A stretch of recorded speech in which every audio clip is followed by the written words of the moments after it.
हमारे चैनल को सब्सक्राइब करें, साथ ही बेल आइकन को क्लिक करें और आने वाला बयान सबसे पहले सुनने के लिए। बयान आप फेसबुक पर सुन रहे हैं तो पेज को फॉलो ज़रूर करें। शुक्रिया। वो अंदर जल रहा है। मेरी जिंदगी का मकसद ये तो नहीं था, मेरी जिंदगी का मकसद तो कुर्ब इलाही का उसूल था। हजरत नजर कीजिए, मेरी ये ख्वाहिश दब जाए और मेरी आरजुओं के अंदर रब का कुर्ब बस जाए। मकसूद तो ये था हमारा। लेकिन आज हम अगर धोखा खा रहे हैं तो इसलिए खा रहे हैं कि हमारी वो आरजू ही नहीं है। हम अपनी उस सिफली आरजू की तकमील के लिए उसके पास जा रहे हैं, तो फिर आप उसके लिए अपनी ख्वाहिश के लिए जा रहे हैं और वो अपनी ख्वाहिश का असीर तुम्हें बना लेता है और वो फिर तुम्हारे जज्बात से खेलता है और तुम जो है वो उसकी तरीकत से खेलना चाहते हो और वो तुमसे खेलना चाहते हैं। अब उस खेल में कौन गालिब आता है? कभी वो गालिब आता है, कभी तुम गालिब आते हो। और अगर तुम मगलूब हो जाओ तो फिर शोर करते हो, जी अल्लाह के बंदे ऐसे होते हैं, अल्लाह के बंदे ऐसे होते हैं। सच बता कि तूने अल्लाह के बंदे की कुर्बत हासिल की थी या ख्वाहिश नफ्स के लिए वहां गया था? अगर खुदा की कुर्बत के लिए जाता तो खुदा तुझे कभी भी महरूम न रखता, खुदा तुझे माला माल करता।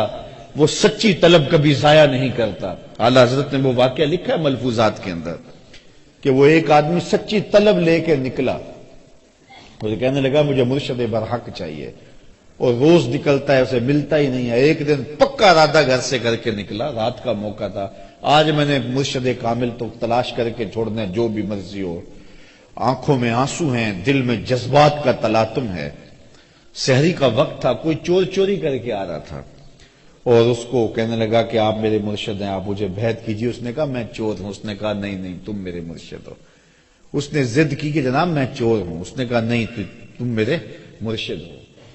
तो उसने इतनी जिद की, उसका दामन पकड़ लिया, छोड़ता ही नहीं है। उसने लाख कहा अल्लाह के बंदे मैं चोर हूं, मैं चोर हूं, मैं चोर हूं, मैं डाकू हूं, मैं चोर हूं। उसने कहा नहीं नहीं तुम मेरे मुर्शिद कामिल हो। तो जब उसने जान छूट रही थी उस चोर की, उसने कहा दिन चढ़ गया तो मैं पकड़ा जाऊंगा। उसने कहा अच्छा फिर तुम मुझे मानते हो तो फिर मेरा इंतजार करो, मैं आता हूं।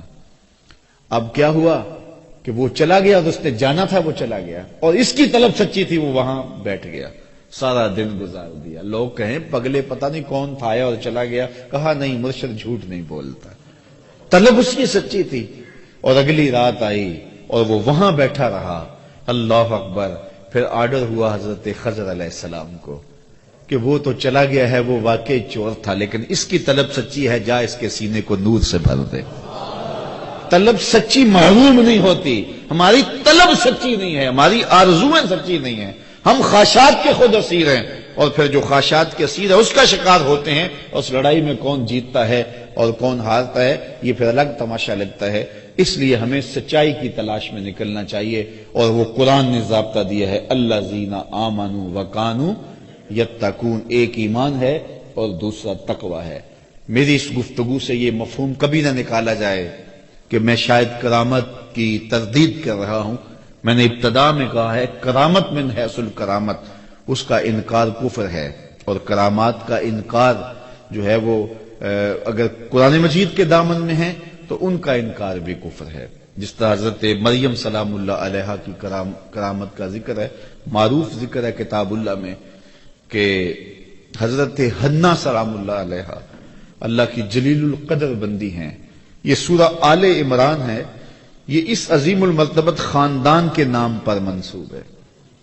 हजरत हन्ना हजरत इमरान की बीवी हैं और इस जोड़े के यहां औलाद नहीं थी। सब्र शुक्र करके जिंदगी काट रहे थे। कोई बात नहीं, अगर औलाद नहीं है तो कोई बात नहीं, अल्लाह की तकसीम पे हम राजी हैं। एक दिन दोपहर का वक्त था, सिहन में चारपाई बिछाए आप जो है वो लेटी थी कि क्या देखा कि घोंसले में चिड़िया ने बच्चे निकाले हुए और कहीं से चिड़िया उड़ के जाके दाना उठा के लाती है। बच्चा चोंच खोलता है और उसकी मां उसकी चोंच में दाना डालती है। बच्चे और मां का ये प्यार देखा तो हजरत हन्ना का दिल चोट खा गया और अर्ज की मालिक तूने जानवरों को भी बच्चे दिए हैं और वो भी उनसे प्यार करते हैं, तो मैं औलाद से महरूम हूं। मेरे मालिक अगर तू मुझे औलाद दे तो बैतुल्लाह के लिए उसे वक्फ कर दूंगी। अल्लाह ने उनकी गोद हरी कर दी। होता यह था कि जब औलाद होती तो पहला बच्चा होता, उस बेटे को बैतुल मुकद्दस के लिए वक्फ कर दिया जाता। 300 हुजरे थे बैतुल्लाह के आसपास जहां इस तरह के बच्चे रहते थे। لیکن جب ولادت کے لمحے آئے تو وہ بیٹا نہیں تھا، وہ بیٹی پیدا ہوئی۔ حضرت حنہ بہت پریشان ہوئی کہ ان کو مردوں کے ہجوم میں کیسے رکھوں گی، تو کہا مالک یہ تو بیٹی پیدا ہوئی ہے۔ کہا حنہ پریشان نہیں ہونا، جس طرح کی ہم نے تمہیں بیٹی دی ایسے بیٹے بھی نہیں ہوتے۔ اور اس بیٹی کا نام تھا مریم سلام اللہ علیہ، جو حضرت عیسیٰ کی والدہ بنی سلام اللہ علیہ۔ تو حضرت مریم کی ولادت ہوئی۔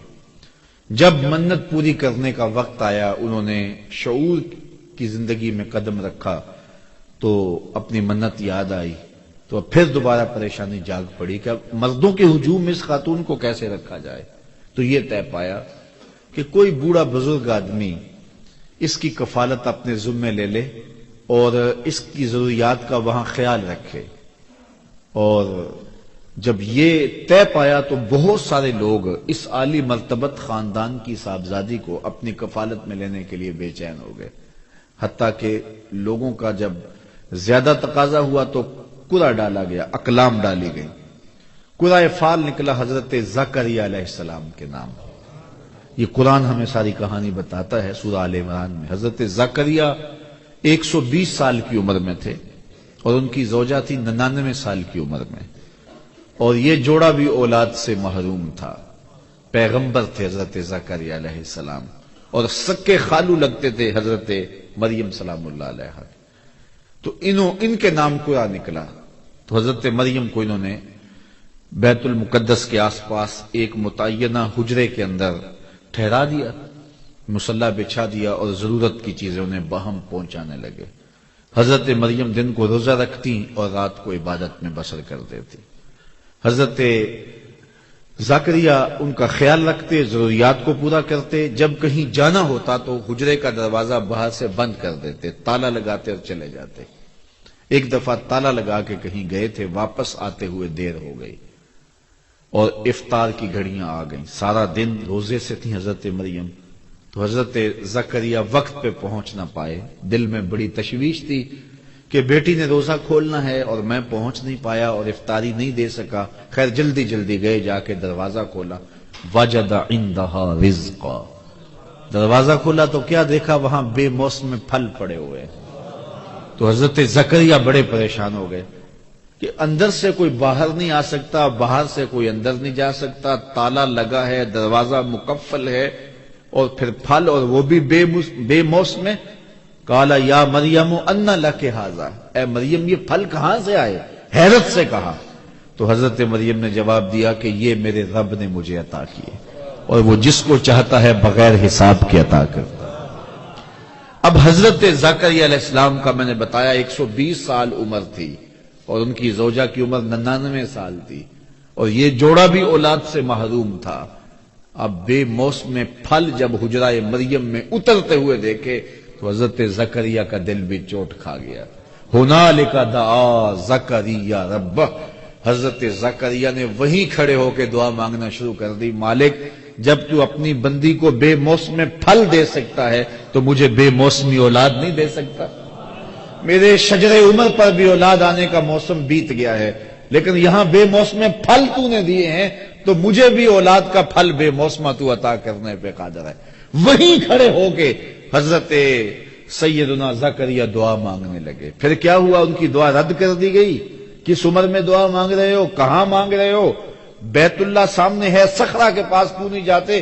حجرہ مریم میں ایک ولیہ کے پاس کیوں مانگ رہے ہو؟ نہیں، بلکہ کیا ہوا، فنادتہ الملائکہ، وہ ابھی وہو قائم یصلی فی المحراب، وہ وہاں حجرے میں کھڑے ہو کے دعا مانگ ہی رہے تھے کہ فرشتوں نے آ کے ندا دی، ان اللہ یبشرک بیحییٰ، اے زکریا تمہیں مبارک ہو، ہم تمہیں یحییٰ کی بشارت دیتے۔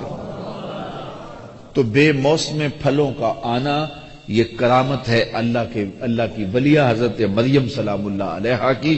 اور پھر یہ بات سمجھ میں آئی کہ جہاں اللہ کی رحمتیں اترتی دیکھی جائیں وہاں دعا مانگی جائے، اور وہاں مانگی ہوئی دعائیں پھر رد نہیں ہوتی ہیں، اور حضرت زکریا وہاں کھڑے ہو کے دعا مانگتے ہیں۔ تو اولیاء اللہ کی کرامتیں بھی برحق، اور پھر اگر اولیاء اللہ کی قربت میں جا کے ہم رب سے دعا مانگیں تو لوگ کہتے ہیں یہ شرک ہو گیا۔ یہ شرک نہیں ہوا، جہاں رحمتوں کو اترتا دیکھیں وہاں دعا مانگی جاتی ہے۔ اور وہاں دعا مانگی جائے تو پھر رد نہیں کی جاتی۔ بیان اچھا لگا ہو تو لائک کریں، شیئر کریں اور چینل کو زیادہ سے زیادہ سبسکرائب کریں۔